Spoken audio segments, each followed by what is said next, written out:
Okay.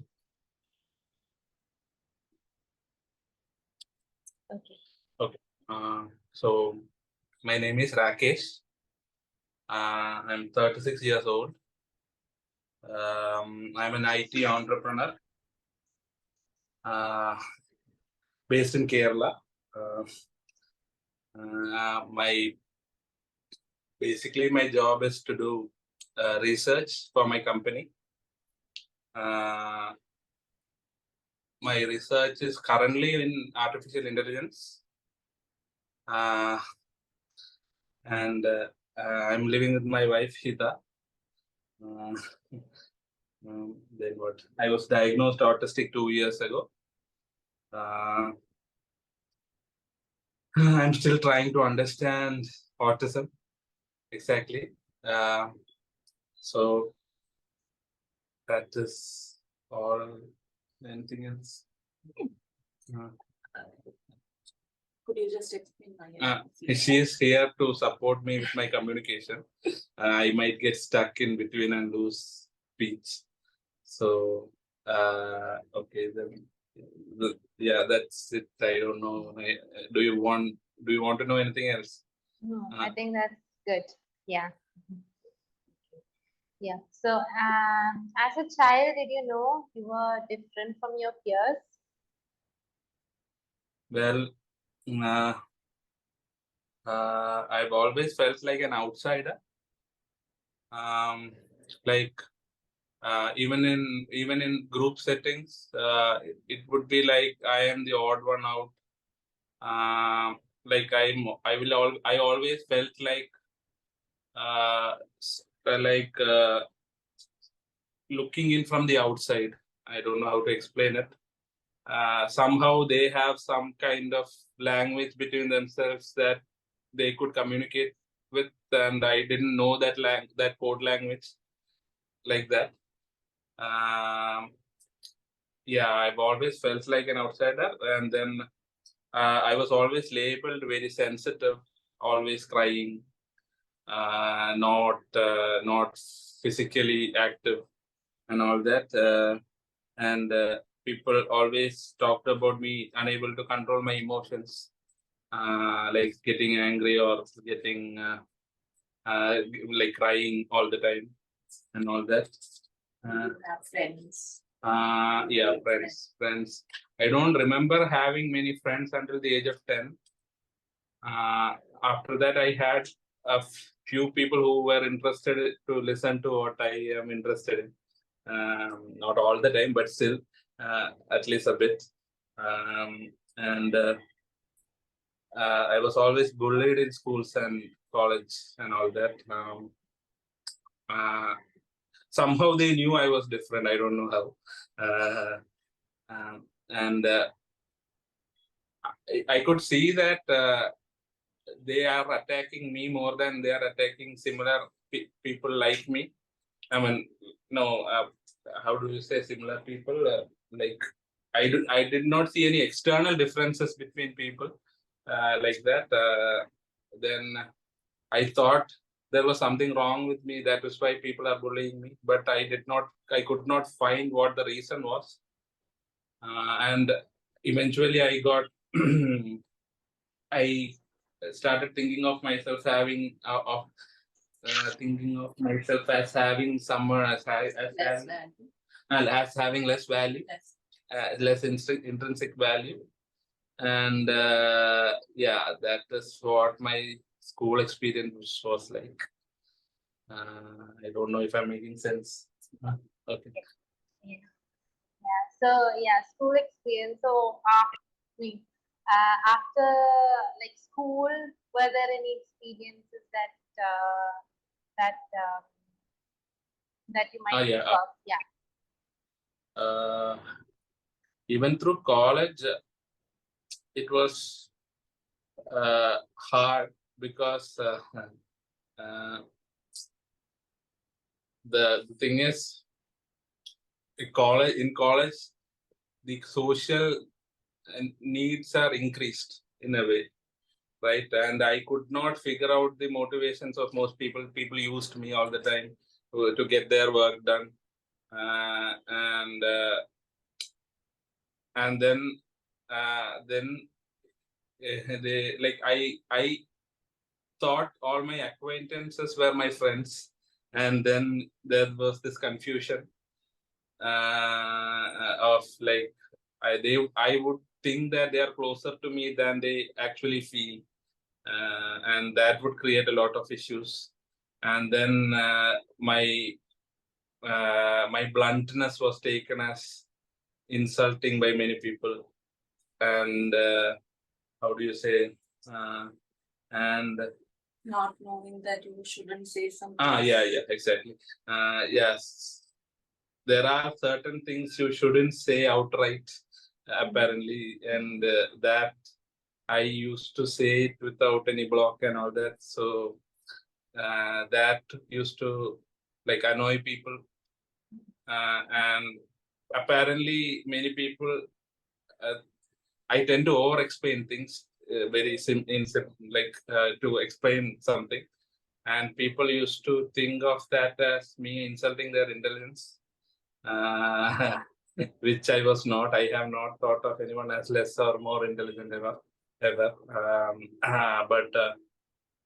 You are even physically. I was even physically bullied because of many misunderstandings, which I still don't understand. I have thought about it a lot, but I still don't understand why I was attacked and all that. And yeah, that was what my college was like. And eventually, I learned to disguise all of that inside a smile. Uh, so I was labeled. I mean, as a child, people have told me that I have a resting, cruel face. You can say, because I did not smile much. I think I don't know why they said that. But later on, I practiced smiling more, and for some reason, my facial muscles have a particular combination that people like. So people thought I was smiling genuinely, even when I was pretending to smile. So that worked in your favor. That worked in my favor. Yes, that worked in my favor. Yes, yes, yeah, yeah. You can. How did it affect the way you viewed the world around you? So did your view change in any way? Okay. All these, like all throughout my life, I have been noticing these differences, right? That was like being an observer of humanity, like that, from as an external observer. I noted a lot of things that were different, and I tried to mimic the other people. I remember, like as a child, I remember trying to ape the most popular kids in class, how they would behave and pretend like that. And then I would spectacularly fail at it because I'm not them, right? So, yeah. And the thing is, it made me have a very low self-image. It's as if I did not belong with anyone. I don't remember being happy in school or college. I was good at studies and all that. And the teachers did not have any complaints about me, but except for certain subjects, I don't study. But I was very good at certain subjects, so it was cancelled out in a way.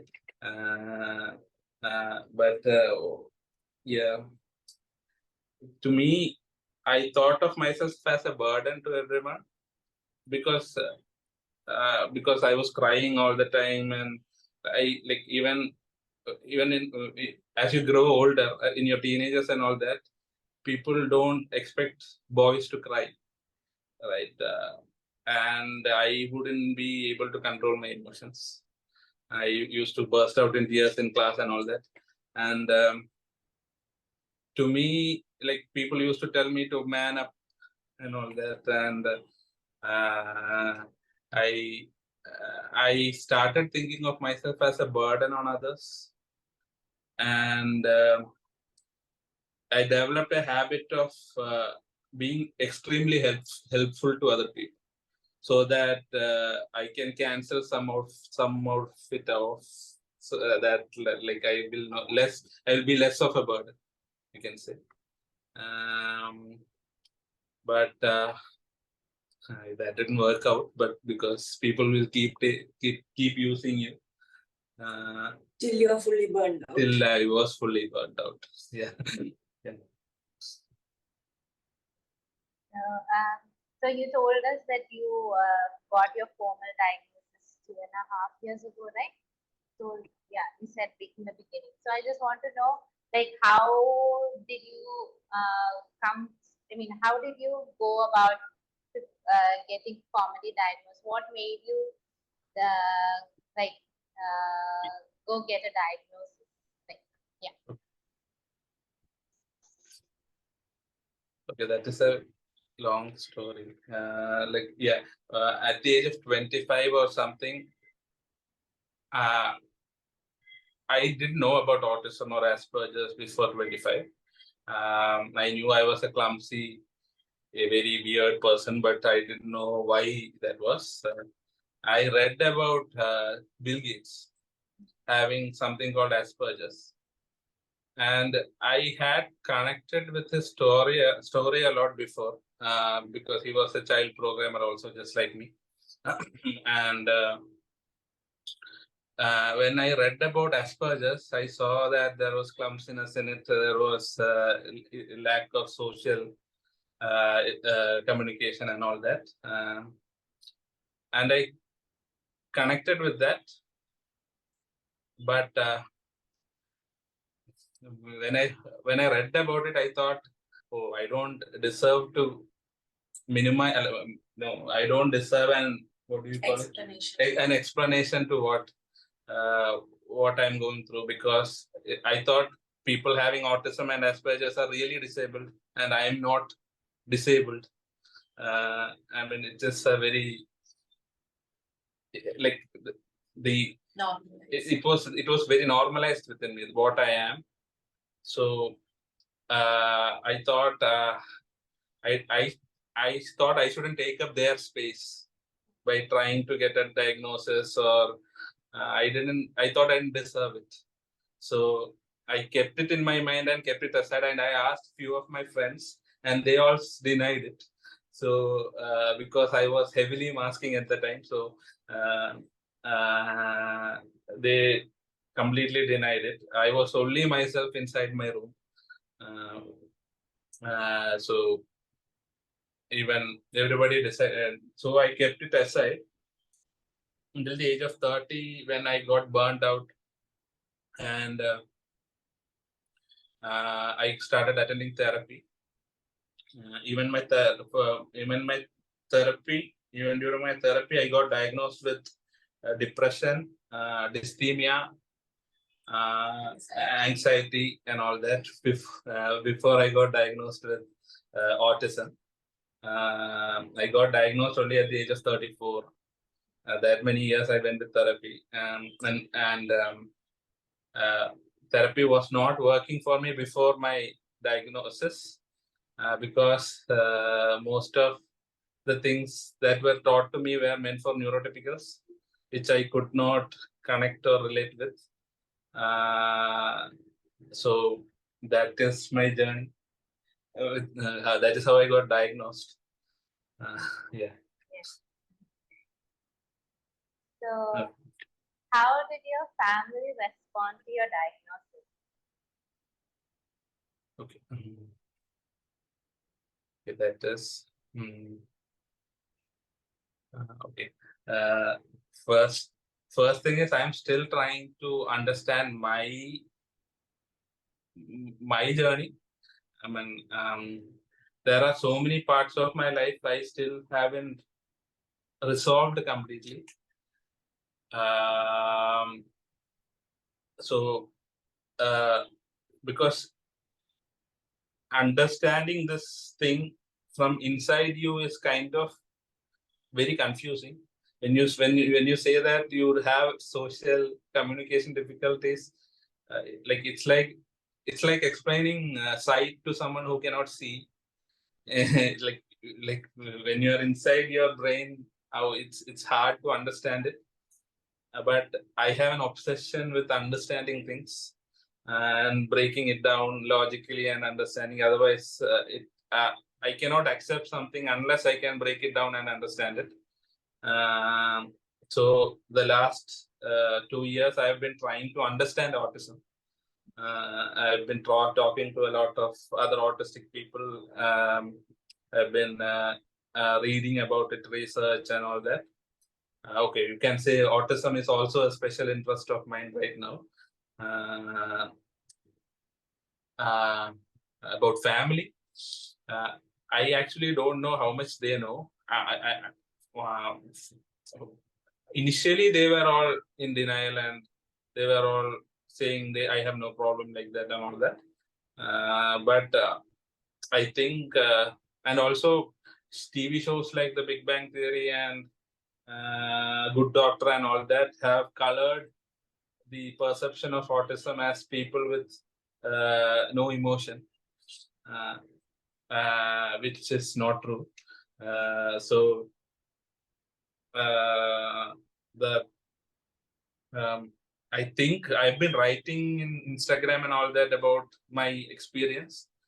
I think my parents and all are reading it. I think they are starting to understand a bit, but I still don't know what part of the journey they are in right now. I'm completely concentrating on myself, and extended family and all have been completely ignoring what I've been writing. So I don't know. And friends too. Most of my friends too just ignore it because I think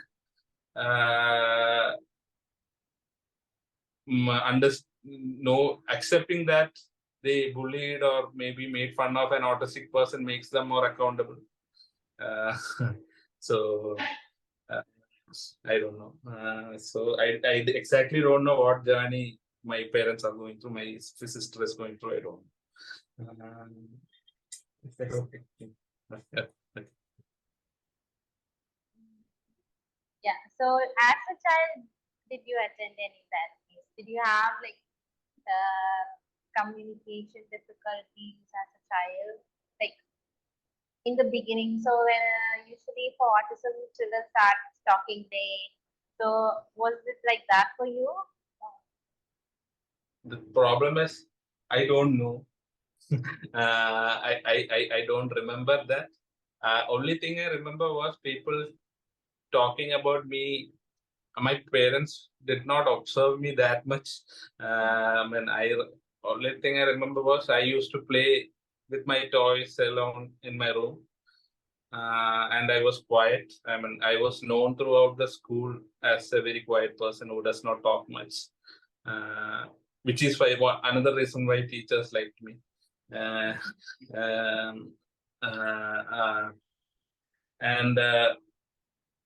if anyone touches my toys and all that, I would scream. That much I know.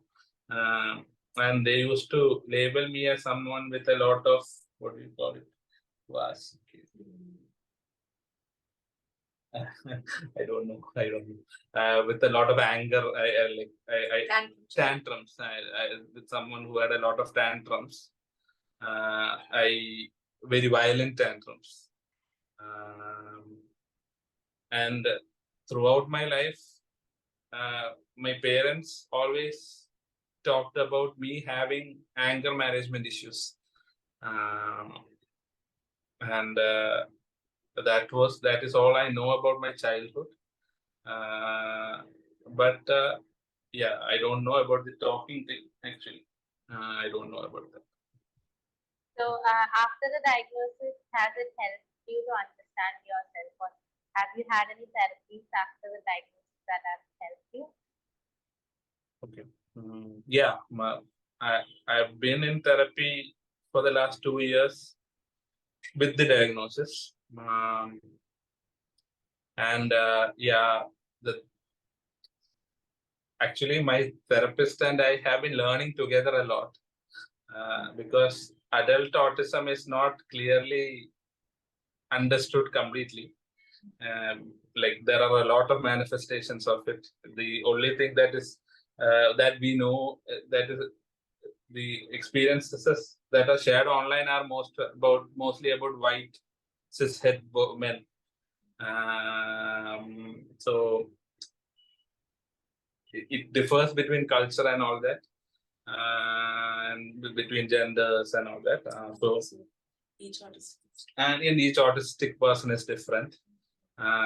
So I've been reading about it a lot and talking to a lot of other autistic people and reading Instagram posts and Reddit and all that. There are a lot of people talking about their things online, and I've been collecting all the data and discussing it with my therapist, and we've been together understanding how autism is complicated. Actually, it's not just lack of eye contact or not just inability to speak or there's a lot of things. There's a lot of layers. But it has been helping. But it has been helping me a lot. I've been understanding, and I was in denial for the first few months that I had, because I thought I might have it, and then I kept it aside. So I was resisting it, and I was in denial and telling my therapist that she made a mistake probably in diagnosing me, and through these studies I've been through reading a lot of lived experiences, you can see similarities between lives. Even though it's not the exact story, you can see a lot of similarities. And when I started writing, lots of people have been communicating with me about how they relate to me. Then that has been very eye-opening. So now therapy has helped me a lot, because it has let me, like, even my therapist has changed her style of communicating with me, and it's not exactly neurotypical expectations anymore. So you came out of your burnout. And I came out of my burnout slowly. I'm still not over it yet, but I've started working again and all that. Therapy has been very helpful. Yes. After diagnosis, it has been very helpful. Yes. Are there specific problems that you typically encounter in your daily life? Specific problems. Okay. I have written that down. Okay. Okay. There are too many. Okay. To talk about my life, I have chosen a life that is very simple. I work from home. I've been working from home for the last maybe 10 years. I do research, which means I don't have to interact with a lot of people. It is computer, so I can use messaging to communicate with people instead of talking. And we have created a controlled environment inside. I've always tried to create a controlled environment in my room. We use blackout curtains, we use special lights and all that. And noise cancelling headphones and all that. And I don't have a typical work life. So many of the challenges of a typical autistic working outside has been minimized for me in many ways, because instinctually I have been doing that. I don't know how. I think because I was exhausted, I automatically made these systems. But there are challenges like friends not understanding why I don't pick up phone calls. I repeatedly tell them that I communicate better in text, and it's nobody announces why they are calling before they are calling, right? Unless it's a talk like this or something. So you cannot process that. I need processing time to reply. I need to put my head in the right mind space to reply to things. So when they call out of the blue, it's hard for me to switch from what I'm currently doing to what they want, what they need. I don't like it. It's like it's very annoying to switch, and but Also, you are able to and listen yeah, or then listen. also there's also that audio processing sensitivity problem. Like when I make a phone call, I close my ears, turn off the fan, turn off everything, and then I have to listen like this to come to understand, unless it's someone I'm very familiar with. I've been talking every day in class or something like that. If it's if it's just an acquaintance calling me, I find it very hard to understand what they are saying from speech, from the audio. I usually understand unfamiliar people from their lip movement rather than the voice speech. And yeah, so friends, some friends are not very understanding. Even if I keep telling them, they still keep calling and get offended if I don't pick up, which is not fair to me actually, because I am talking about a disability here, and then they are doing this and then taking offense for that is not fair, because I care about them a lot. It's not that I don't care for them. It's just I have different needs. They don't understand it. What else? Then Then when it comes to healthcare, I have very high sensitivity to pain. But I have typical male looks. So even doctors tell me to man up, because they're like, you are like, even I am scared of needles. I'm very scared of needles. So everybody asks me to be more strong and all that. And when I say that even when we tell doctors that we are autistic, there's no understanding from the doctors, because they don't understand what autism is. Most of them think autism means a specific thing.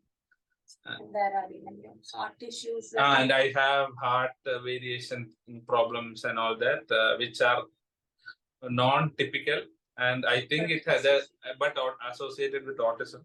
There are paper research on that. I have read research on that, on that topic. Yeah, and there are like statistically, autistic children have a heart rate variability and all that. And yeah, doctors don't understand that. Yeah. Each time I go to I go for a checkup, they make me take all that ECG. They make me run on the treadmill and all that, thinking that I have some heart problem. But because my heart rate keeps varying when I stand up, when I sit down. Even if we explain that there is this connection between autism and this, they won't even bother to just look it up, and they'll be giving us judgmental looks, and then we'll have to go through all the whole process. Yeah, then communication issues have affected me, because even when I'm the most knowledgeable person in a group, because of this processing delay and my inability to speak very fast, I've been judged, because my group is all of my peer group is filled with tech people. They are all very fast, and They're all very gifted and all that. And they all place value in the ability to talk a lot. Talk without thinking. Talking without processing, talking very fast, responding very quickly, debating very fast, and all that. Which has made me feel invisible in most groups, because by the time I understand and by the time I process what to say, they might have moved on to something else. So that is very hard, and it makes me look not intelligent, even though there have been a lot of instances where what they say is actually nonsense, which doesn't make sense. And I always wanted to say something, but I couldn't. And that is very annoying. And even when I do, it would come out as rude or me judging them. So, so it's very hard. Communication is very hard. So, yeah. So, and also there is this thing about work and consistent performance. My brain does not work all the time. It needs a specific setting, specific arrangement of things to work properly. I have that in my room. I can control that in my room. But in a different setting, it might not work. It's very non-dependable, because I have forgotten how to do fractions, something that which I can do in my head automatically. I have forgotten how to do it in a different setting. Was 2 months ago. That was 2 months ago. That was 2 months ago. And it was basic fraction. And it was basic multiplication of basic fractions. I just blanked out. It doesn't work. That part of my brain stops. At home, he can process like differential equations and all that stuff. He reads heavy, thick maths books and all that. But I forgot how to do fractions. That makes me have less confidence in myself, because it just you cannot trust a brain that is so inconsistent, right? So you cannot. I believe that is also because I am not given the proper processing time and all that. It is because the world is ableist. I understand that now through therapy, but even then, it's hard not to blame myself, because 32 years of internalized ableism it creeps up again and again. So yeah, that is how life. What was the question? Yeah, those are the problems that I encounter. Yeah, some of the problems that I encounter. Yeah. How has your experience with autism influenced your education and career choices?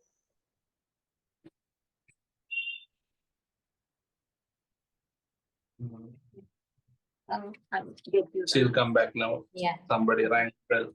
Okay, yeah, sure.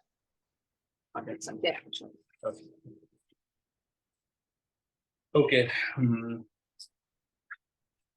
I was not aware of my condition, as I told you, until the age of 25. So there was no conscious designing of my career till 25 at least. I mean, till 30.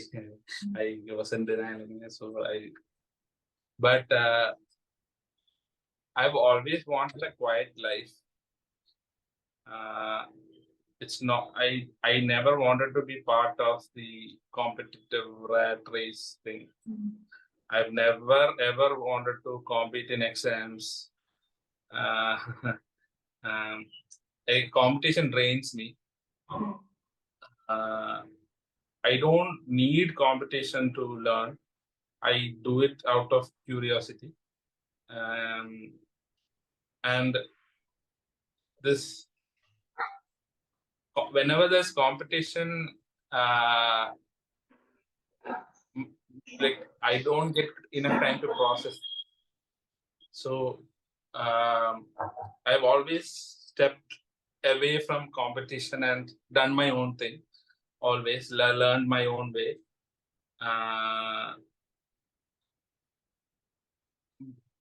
But but for some reason, I don't know, probably because I learned my own way. It came back as advantages for me for my exams automatically. Even though I was not competing, you have to, exams are mandatory, right? So you have to write it. So I used to score well in exams because I used to understand the subjects well, at least science and math and computers. And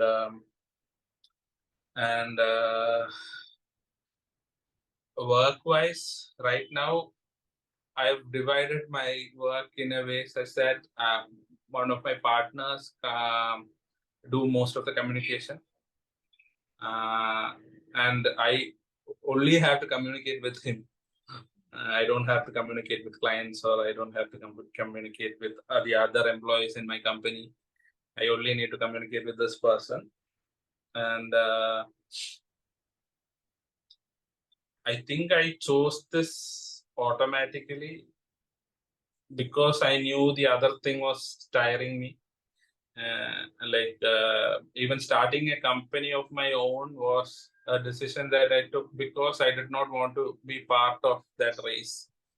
Get into an IT company, then rise in the ranks and to get work performance reviews and all that. I don't like that. I don't like working in a team. It is very hard for me. I don't know how to make people listen, and people don't usually listen. And I don't like the quality of my work being reduced because of other people. Because of communication failure and lack of understanding of other people. Sorry. And my father did not, at least my parents did not emphasize on exam scores that much during my childhood. That has helped me a lot. And my house was full of, my father is a math and computer science graduate. So my house was full of mathematics and computer science books.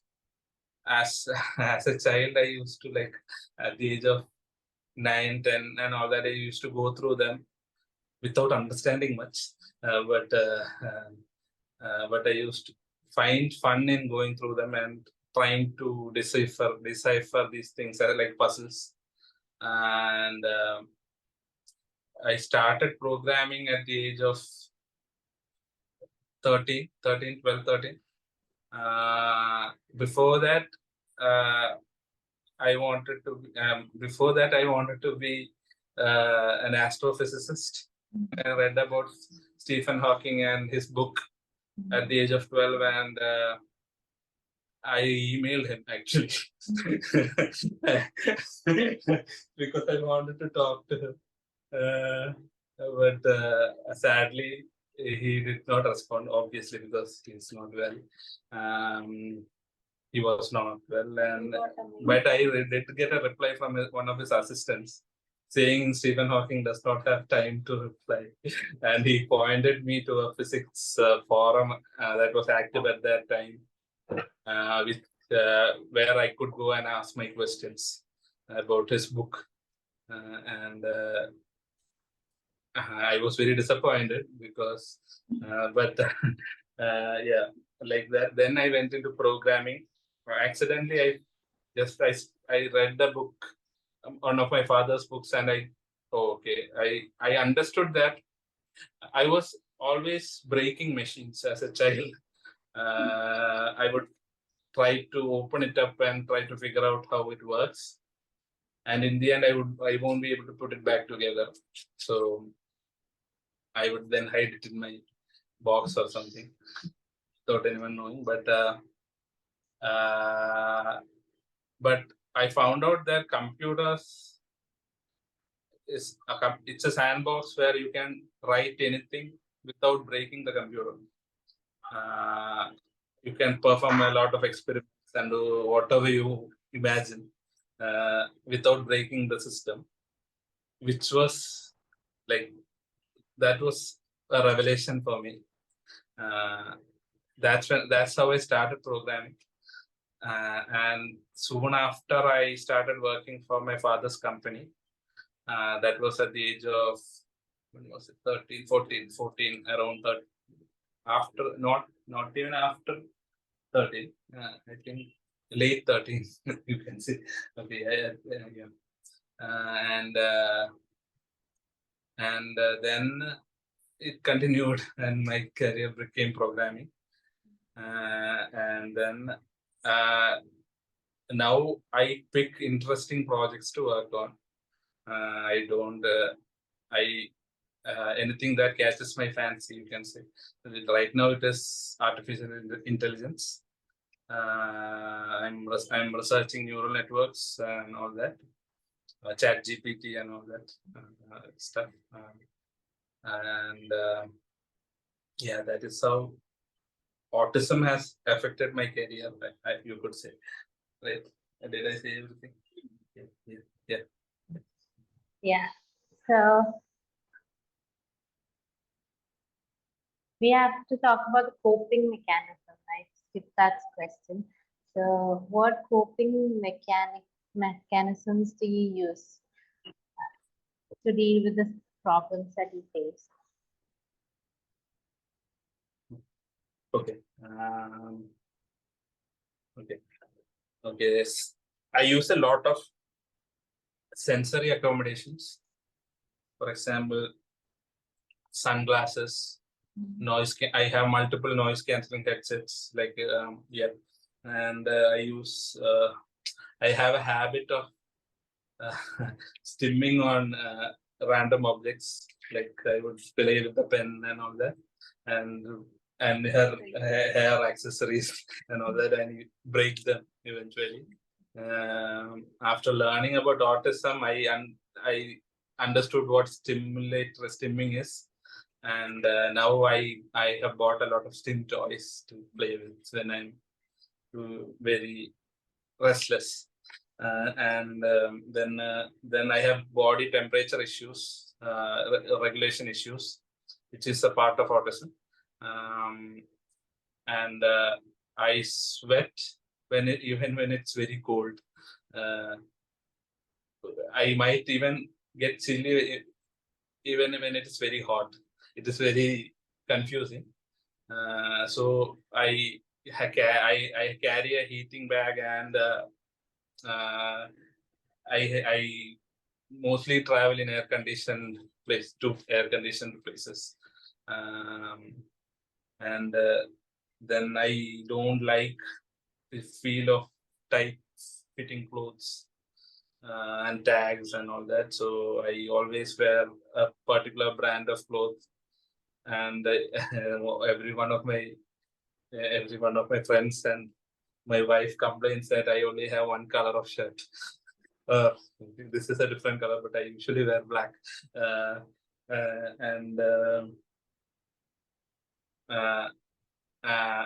Then what, I have special footwear because I have feet pain. I have flat feet, which comes with hypermobility, which is again a symptom of autism. And then I have special work desk where you can stand and sit at the press of a button. And then I have special keyboards. I have nerve pain connected to this, what do you call it, hypermobility. And then I use location trackers for the remote and stuff like that. And I have Alexa and Siri and all that everywhere, so that I can ask where my remote is. And what else? I use yellow lights everywhere. She likes white lights and I like yellow lights. She has ADHD, by the way, so she needs stimulation. I don't. So we have changing lights everywhere. When she says white, it would turn white, and when I say yellow, it would turn yellow. So like that, then she comes along with me everywhere as my autism advocate, and my kind of like my PA, but I don't want to call her that, but kind of like that. And therapy has been helping me a lot to cope with everything. Then I have asked many of my, at least many of my understanding loved ones to communicate to me through text, so that I don't drain myself through phone calls. Then what? Then I've drawn boundaries with people who don't respect what my needs, respect my needs. Yes, exactly. My needs. Yeah. That's it. Yeah. Like what would you want? What would you want the people to understand, or like what advice would you want to give people who are interacting with you, or to understand an autistic individual better? What should they be doing? Okay.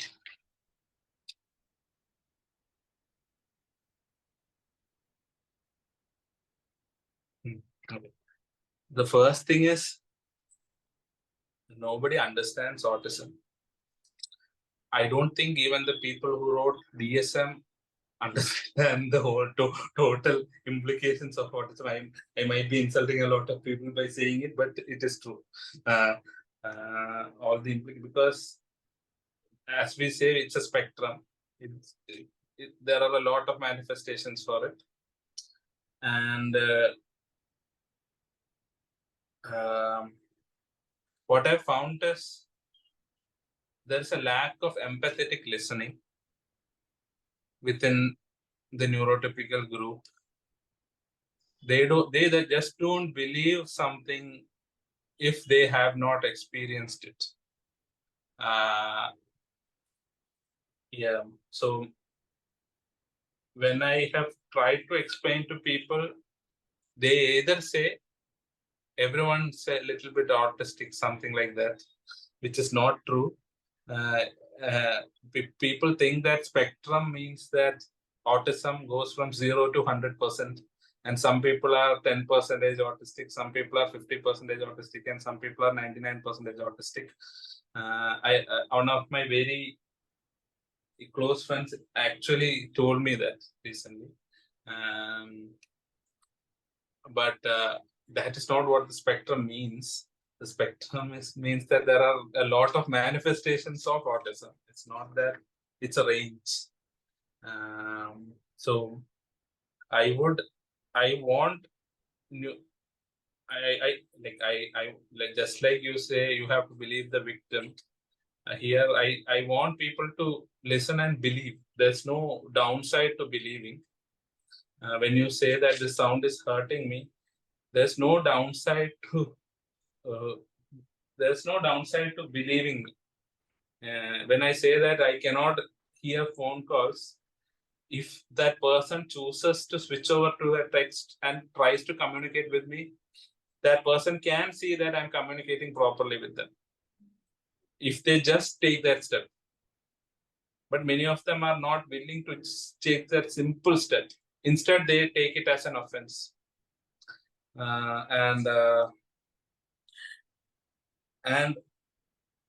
Yeah, so this lack of empathetic listening has been a very big roadblock, and people don't understand that each autistic person is different, just like I told you earlier, and their needs and capabilities differ from each other. For example, I am extremely good at math and extremely good at programming, and I can understand very advanced concepts in math and programming, but I struggle to go to a bank and ask. I don't know if you give me, I can follow an algorithm. If you tell me go and ask this person this, and then that person will reply this, and then you should do this, I can do that. But if that person says something that is out of That algorithm. out of that algorithm, I get confused. This is something we have actually literally done, like writing him an algorithm about how he should go, and like we keep doing that in different scenarios. I have literally written him down an algorithm to go to the bank and do something. That was way before our relationship. So as a friend, I had to make him that algorithm through phone. So even today, he works on a lot of algorithms to meet such social needs. Yeah. Yes. Yeah. If something comes out of the algorithm, sorry. And that's no. I lost track with Yeah. the same. You can talk. Yeah. It's okay. You understand? Yeah. So another thing is even my capabilities differ with time. Today, if I'm capable of doing something, tomorrow I might not be. It's like I may not be able to speak tomorrow. I won't.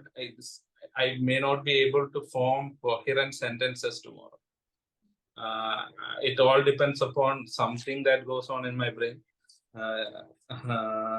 Yeah. So I want people. I want people to understand that it is very complex.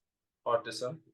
It's not something you can just put in a box, like someone who cannot look in people's eye, someone who cannot feel emotions. It's not that. I am very emotional. I feel a lot of empathy, but not in the conventional way. That's all.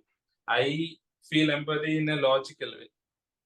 I compare when I see something, when someone talks to me, I try to understand what problem they are going through in a logical sense, and I know what it means to be fair, and what it means to like feel pain. I have pain, so I understand that how like if someone is in pain, I understand that.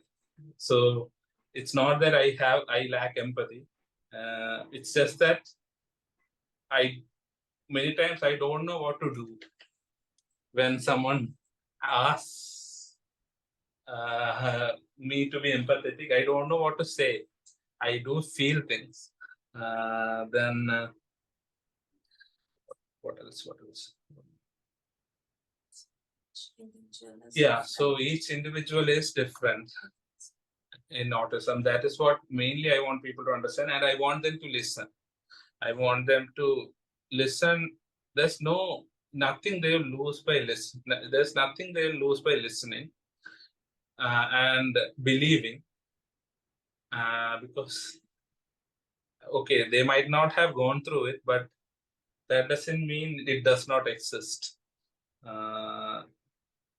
And I would like people like doctors and therapists to take the lived experiences of autistics more seriously, instead of just referring to a book and definitions.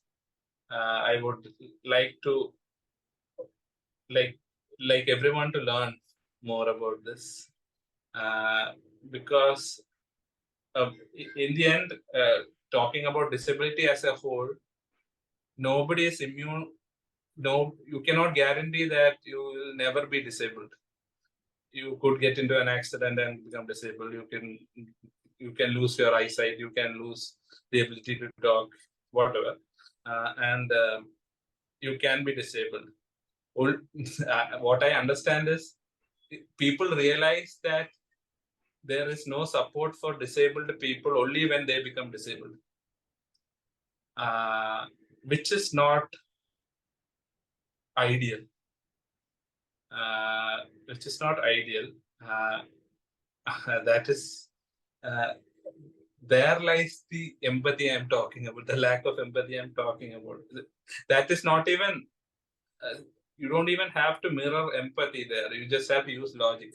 It's very selfishly you can think, tomorrow if I become disabled, what will I do? Every person can think that. What if my child becomes disabled? What will they do? I think if you think like that, people will realize that there is need for support. There is a need for giving support. So that is my base, what do you call it? Base argument for supporting disability. Actually, being selfish.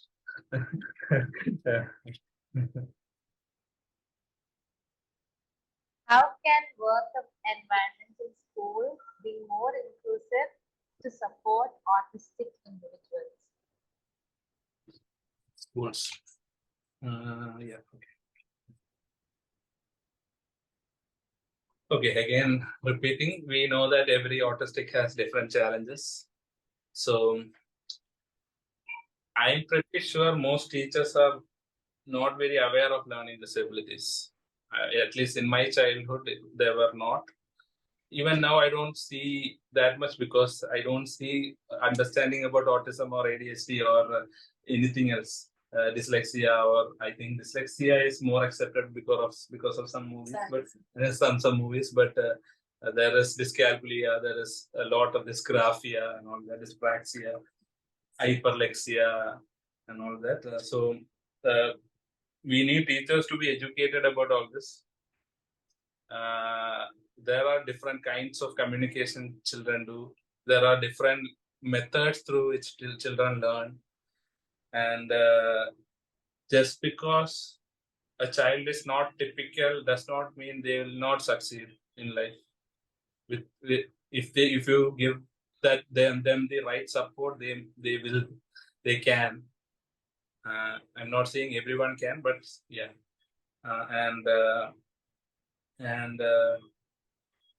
And I believe, to me at least, I believe that everyone has something to contribute. We are all different.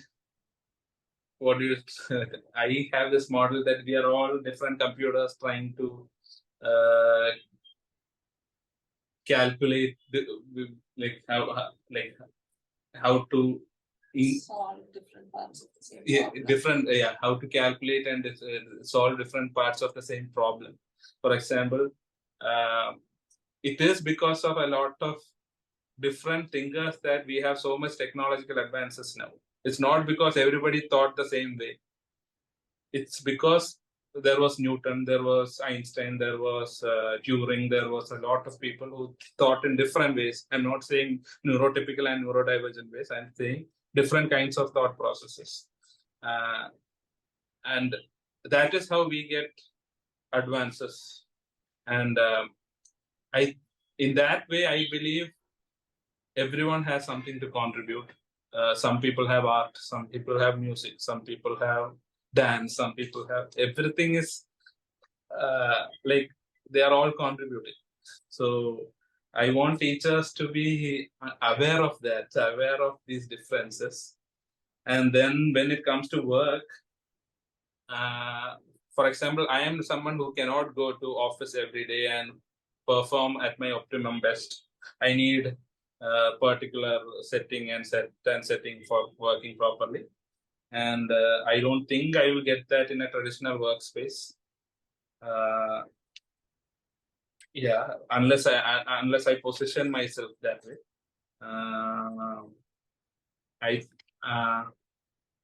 And the adherence to strict office hours, formal clothing, and all that, those are all very suffocating for me. And there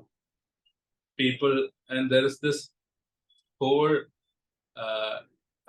attraction towards extroversion in most companies, which does not make sense, because we need both kinds of people everywhere.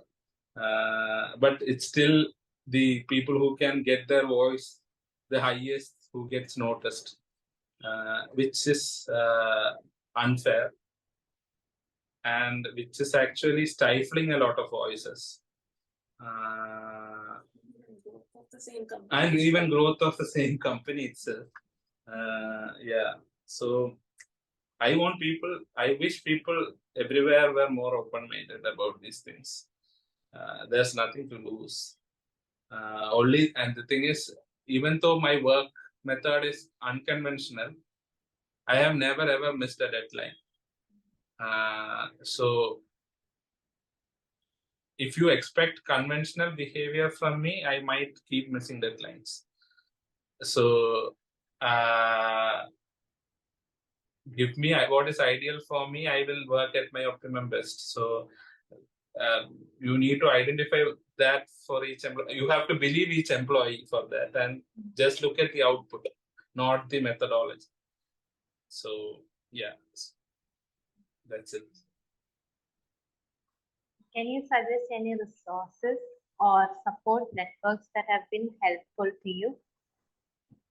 Okay. Yeah, we have a couple of books, but I forgot the name of them. Okay. Yeah, but yeah, there are a few books that I read. Then there is. We'll send that in writing. We'll send that in writing, and then there is a lot of research on the internet. I have read it.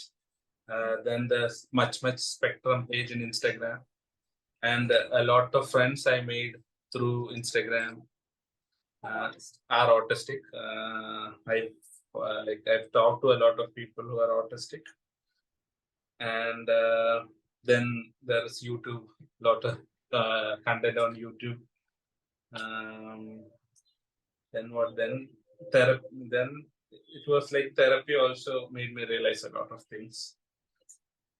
The most realizations came from lived experiences, right? Yeah, most of my realizations came from lived experiences, because I have something in common with every autistic I meet.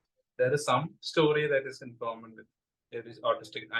It's not like, because it's a spectrum, it's not like exactly one-to-one with everyone, but there is something in common with everyone you meet, and that is validating. And that gives a clarity that the textbooks don't give, right? Yeah. Lived experience gives a clarity that textbooks do not give. When you say they have social communication issues, there's a lot of explanation that is necessary. A lot of ways in which it manifests. A lot of ways in which it manifests. Actually, there's so much that I've been writing. I've been writing again and again. I'm not running out of ideas. What do you say? Thoughts. Yeah, running out of thoughts, because and people have been relating with this.